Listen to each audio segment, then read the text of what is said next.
नमस्कार दोस्तों, मैं सोनम जैन और आप सभी देख रहे हैं सोनम जैन की कहानियाँ। और आज की कहानी है नंदोई जी की घटिया सोच, अंतिम भाग 2। कहानी पसंद आने पर चैनल को सब्सक्राइब जरूर कीजिएगा और पास में जो बेल आइकन का बटन है उसे प्रेस करना बिल्कुल ना भूलें, क्योंकि उसी से मिलेंगी आप सभी को मेरी आने वाली हर कहानी की नोटिफिकेशन। कहानी पसंद आने पर वीडियो को लाइक जरूर कीजिएगा, क्योंकि जब आप करते हैं वीडियो को लाइक तो मुझे मिलती है कहानियाँ लिखने के लिए प्रेरणा। और हाँ, कहानी को अपनों के साथ शेयर करना बिल्कुल ना भूलें। तो चलिए कहानी शुरू करते हैं। रमेश जी सुनीता जी से कहते, कल ही मैं निशा के घर जाऊंगा और विकास जी से कह दूंगा कि वही पैसों का इंतजाम कर लें। सुनीता जी ने कहा, क्या पता ननद जी और नंदोई जी पैसे देना भी चाहते हैं या नहीं। आज तो उन्होंने हमसे बात भी नहीं की, कर कोई दूसरा बहाना ना बनाते। तब रमेश जी गुस्से में कहते, तुम हर बार मेरी बहन के पीछे ही क्यों पड़ी रहती हो। मैंने कहा है ना, वही पैसे दे देंगी तो दे देंगी। और कल जा रहा हूँ ना मैं निशा के घर, तो सब पता चल जाएगा। लेकिन उसके पहले तुम कुछ ना बोलो तो ही अच्छा है, कहकर रमेश जी अपने कमरे में चले जाते। और सुनीता जी मन में सोचती, ऐसा मैं क्यों ना कहूँ आपकी बहन के बारे में। हर बार देखती हूँ किसी न किसी बहाने पैसे लेकर ही जाती हैं। दूसरे दिन रमेश जी निशा के घर जाने के लिए तैयार हो जाते और जब वह घर का दरवाज़ा खोलते तो देखते निशा विकास दोनों ही घर पर आज आए हुए हैं। दोनों को देखकर रमेश जी और सुनीता जी हैरान रह जाती। पल्लवी भी अपनी बुआ को देखकर खुश हो जाती। चाय नाश्ता और थोड़ी देर बात करने के बाद फिर निशा पल्लवी से कहती, बेटा तुम जाकर अपनी सहेलियों के साथ खेलो। पल्लवी घर के बाहर अपनी सहेलियों के घर चली जाती और निशा और विकास रमेश जी से कहते हैं, भैया हम यहाँ पर आपसे कुछ ज़रूरी बातें करने के लिए आए हैं। सबसे पहले तो भैया, निशा ने कहा कल मैंने जो आपसे कहा उसके लिए माफ़ी चाहती हूँ, लेकिन उसके पीछे भी एक कारण था, वरना मैं भी चाहती हूँ कि मेरी भतीजी भी पढ़कर नाम कमाए। डॉक्टर बनेगी तो मेरा भी तो नाम रोशन होगा। मैं भी तो गर्व से कहूँगी कि मेरी भतीजी डॉक्टर है। और विकास जी कहते, भैया मैं जानता हूँ कि आप पल्लवी को पढ़ा लिखा कर उसके पैरों पर खड़ा करना चाहते हैं, जो कि एक अच्छी बात है और हर माता पिता यही चाहते हैं। लेकिन भैया मैं आपसे सिर्फ इतना कहने आया हूँ कि मैं अभी आपके पैसे देने में सक्षम नहीं हूँ।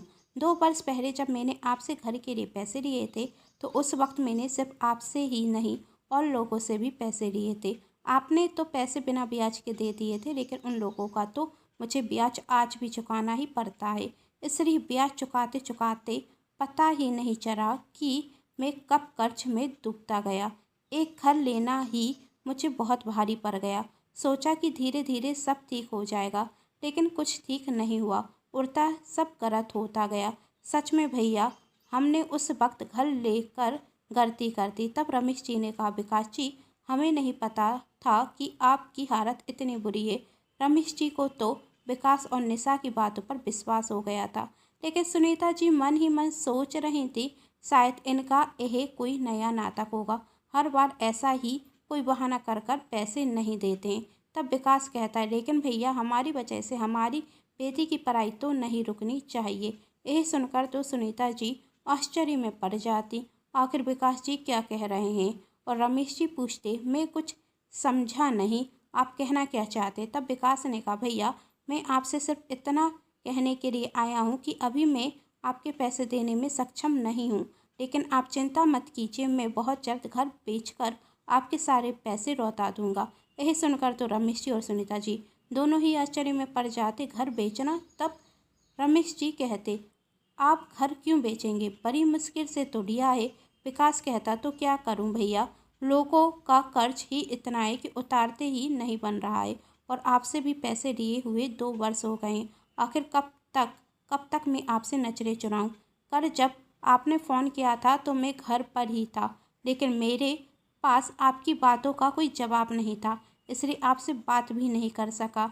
अब मुझे में और हिम्मत नहीं है, इसलिए मैंने सोच लिया है कि मैं घर बेचकर आपके पैसे चुका दूंगा।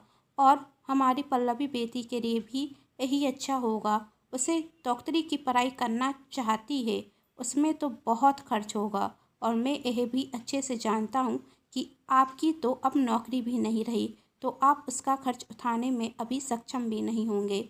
तो इससे अच्छा मैं घर बेच देता हूँ, इससे सारी परेशानियों का हल हो जाएगा। तब रमेश जी कहते हैं इसकी कोई भी ज़रूरत नहीं है, आप ऐसा कुछ भी नहीं करेंगे। मैं अपनी बेटी का भविष्य अच्छा बनाना चाहता हूँ, उसे पढ़ाकर डॉक्टर बनाना चाहता हूँ, लेकिन उसके लिए मैं अपनी बहन का भविष्य बर्बाद नहीं कर सकता। मेरी बहन भी मेरे लिए बेटी समान है और एक बेटी के अच्छे भविष्य के लिए मैं दूसरी बेटी का भविष्य बर्बाद नहीं कर सकता। आपके पास जब पैसे हो जब आप देना देना, लेकिन आपको घर बेचने की कोई ज़रूरत नहीं है। मैं अपनी बहन को घर से बेघर नहीं कर सकता। तब निशा कहती लेकिन भैया पैसे नहीं होंगे तो आप पल्लवी को पढ़ाएंगे कैसे? और यह सही कह रहे हैं, हमें घर बेच देना चाहिए। तब रमेश जी ने कहा तुम उसकी चिंता बिल्कुल मत करो, मैं सब देख लूँगा, लेकिन अब तुम दोनों अपने दिमाग से घर बेचने की बात निकाल दो। तभी विकास कहता भैया जैसा आप कहें, लेकिन फिर भी मैं अपनी तरफ से पूरी कोशिश करूँगा कि मैं आपके पैसे जल्द से जल्द लौटा सकूँ। कहकर विकास और निशा हम रमेश और सुनीता से कहते भैया बच्चे घर पर अकेले हैं, हमें अब घर जाना होगा। और निशा अपनी भाभी से कहती भाभी मुझे माफ़ कर देना, यदि पैसे होते तो मैं जल्दी से आपके पैसे लौटा देती। तब सुनीता जी कहती दीदी माफ़ी मांग कर मुझे शर्मिंदा मत कीजिए, आप पहले से ही कितनी परेशानी में हैं और आपने हमें अभी तक कुछ भी नहीं बताया। और मैं यहाँ पर सोच रही थी कि आप हमारे पैसे ही लौटाना नहीं चाहते, जबकि आप पैसे लौटाने के लिए अपना घर बेचने को भी तैयार हैं। माफ़ तो आप मुझे कर दीजिए, मैंने आपके बारे में इतना गलत सोचा। तब निशा ने कहा भाभी हम थोड़ी ना कुछ सोचते हैं, सोचने पर तो परिस्थितियाँ मजबूर कर देती हैं, वरना आपने और भैया ने कभी भी मुझे अपनी बेटी से कम थोड़ी ना समझा है।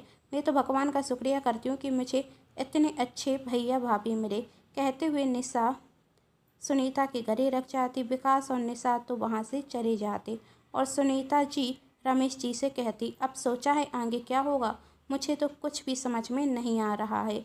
तब रमेश ने कहा जब कुछ भी समझ में ना आए तो कुछ ना करना ही अच्छा है, अब सब कुछ भगवान पर ही छोड़ देते हैं, वही कोई ना कोई उपाय जरूर बताएंगे। इस बात को एक हफ्ता हो चुका था और एक हफ्ते में 10 बार पल्लवी अपने पापा से पूछ चुकी थी क्या पापा मैं डॉक्टरी की पढ़ाई करने के लिए जाऊंगी, और हर बार रमेश जी ने अपनी बेटी को हाँ में ही जवाब दिया। तब सुनीता जी कहती आप हर बार पल्लवी को हाँ में तो जवाब दे देते हैं, लेकिन आप खुद नहीं जानते कि यह होगा कैसे।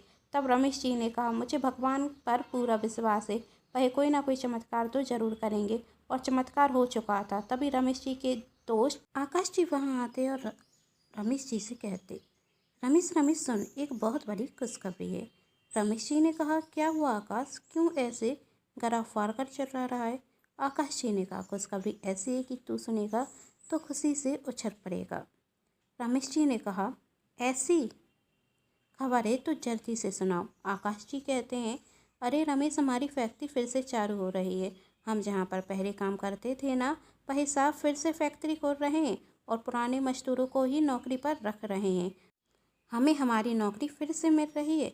यह सुनकर तो रमेश जी और सुनीता जी दोनों के ही चेहरे पर मुस्कान आ जाती। कहकर आकाश जी वहाँ से चले जाते और रमेश जी सुनीता जी से कहते मैंने कहा था ना ऊपर वाला सब देख लेगा, अब हमारी सारी परेशानियों का हल हो गया। सुनीता जी ने कहा वही कैसे, अभी भी तो बेटी की पढ़ाई के लिए पैसे चाहिए ना। तब रमेश जी कहते पुराने साहब आ गए हैं और उनसे मेरी अच्छी जान पहचान है, उन्होंने ही तो मुझे पहले निशा के घर के लिए पैसे लोन पर दिए थे, तो बेटी की पढ़ाई के लिए भी ले लूँगा, देखना वही मना नहीं करेंगे, काश ऐसा ही हो। सुनीता जी ने कहा कुछ हफ्ते बाद फैक्ट्री में काम चालू हो जाता और रमेश जी नौकरी के लिए जाने रखते और फैक्ट्री के मालिक से अपनी बेटी की पढ़ाई के लिए पैसे भी ले लेते। पल्लवी पढ़ने के लिए बाहर जा चुकी थी, सब कुछ अच्छा चल रहा था। रमेश जी सुनीता जी से कहते हैं हमारी ज़िंदगी में तो सब कुछ अच्छा चल रहा है, भगवान करे मेरी बहन की खुशियाँ भी वापस आ जाएं। मेरे बहन और बहनों की कितनी परेशानी में भगवान उन पर भी अपनी कृपा बरसाएं। तभी पास वाली मौसी जी आकर कहती अरे रमेश तू अपने बहन बहनोई की चिंता मत कर, उन पर तो भगवान कृपा भी बरसा रहा है और पैसे भी। तब रमेश जी ने कहा, मौसी जी आप क्या कह रही हैं, मुझे कुछ समझ में नहीं आया। तब मौसी जी कहती, रमेश जब तुमने मुझे बताया कि निशा और विकास की हालत इतनी ख़राब है कि उन्हें अपना घर तक बेचना पड़ रहा है, ये सुनकर मुझे बहुत बुरा लगा। और जब मैंने यह बात अपनी बेटी को बताई तो उसने मुझे बताया, माँ ऐसा कुछ भी नहीं है, निशा और विकास के पास तो बहुत पैसा है। अभी 1 महीने पहले ही तो उन्होंने एक नई कार ली है जिसकी कीमत 5 से 6 लाख होगी। और निशा तो हर महीने शॉपिंग पर ऐसे जाती है जैसे घर पर पैसों का पेड़ रखा हो। मुझे तो नहीं लगता कि उनकी हालत ख़राब है। नहीं मौसी जी, आपको कोई गलतफहमी हुई है, सुनीता जी ने मौसी जी से कहा। दीदी के पास इतने पैसे नहीं कि वह घर का खर्च सही से चला सके, और आप कह रहे हैं कि वह इतना खर्च करती हैं। तब मौसी जी ने कहा, बेटा तेरी बात जब मैंने सुनी थी तो मुझे भी तेरी बातों पर विश्वास था, लेकिन जब मैंने कर अपनी बेटी से बात की तो सुनकर मेरे होश उड़ गए। और मैंने उससे पूछा, तुझे सब कैसे पता है? तो उसने मुझे बताया कि उसकी चचेरी ननद तुम्हारी निशा के घर के पास ही रहती है और उसने कुछ फ़ोटो भी भेज हैं। तुम खुद ही देख लो। मौसी जी ने रमेश जी से कहा, बेटा तुमने तो छोटी बहन की हमेशा चिंता की, उसके भले के लिए ही सोचा, लेकिन जब तुम दोनों की हालत ख़राब थी तो वह वहाँ चैन की ज़िंदगी जी रही थी। तेरी नौकरी जाने के बाद भी उन्होंने नहीं पूछा, भैया घर का खर्च कैसे चल रहा है, यदि कोई पैसों की ज़रूरत हो तो हम देते हैं। लेकिन उन्होंने तो उल्टा तुझसे ही झूठ बोला कि उनके पास पैसे ही नहीं। यहाँ तक कि तेरी बेटी के पढ़ाने के लिए भी उन्होंने पैसे देने से मना कर दिए, जबकि वह तेरे 50,000 रुपये लिए हुए हैं। और जब ज़रूरत पड़ने पर तूने उनसे 50,000 रुपये मांगे तो झूठे आंसू दिखाकर कह दिया कि उनके पास तो पैसे नहीं। लेकिन सच तो यही है कि उनके पास पैसों की कोई कमी नहीं है। तेरे बहन बहनोई तो बहुत लालची निकले। तभी निशा का फ़ोन आया था और कहती, भैया मैं आपके लिए बहुत खुश हूँ, आपकी नौकरी भी रख गई, आपने पल्लवी को डॉक्टरी की पढ़ाई के लिए भी भेज भी दिया। लेकिन भैया आपको लोन पर पैसे लेकर पल्लवी को पढ़ाने के लिए नहीं भेजना था। तब रमेश जी ने कहा, बहन तुम इसकी चिंता मत करो, जब मैं तुम्हारे लिए लोन ले सकता हूँ तो अपनी बेटी के लिए भी ले सकता हूँ। और हाँ, तुम्हें अपनी नई कार के लिए बहुत बहुत शुभकामनाएं। निशा कहती, भैया वह तो निशा आगे कुछ कहती उसके पहले ही रमेश फ़ोन काट चुका था। उम्मीद करती हूँ आप सभी को ये कहानी पसंद आई होगी। कहानी पसंद आई है तो जल्दी से चैनल को सब्सक्राइब कर दीजिएगा, बेल आइकन का बटन प्रेस कर लीजिएगा, वीडियो को लाइक कर दीजिएगा और कहानी को अपने के साथ शेयर कर दीजिएगा। Thanks for watching.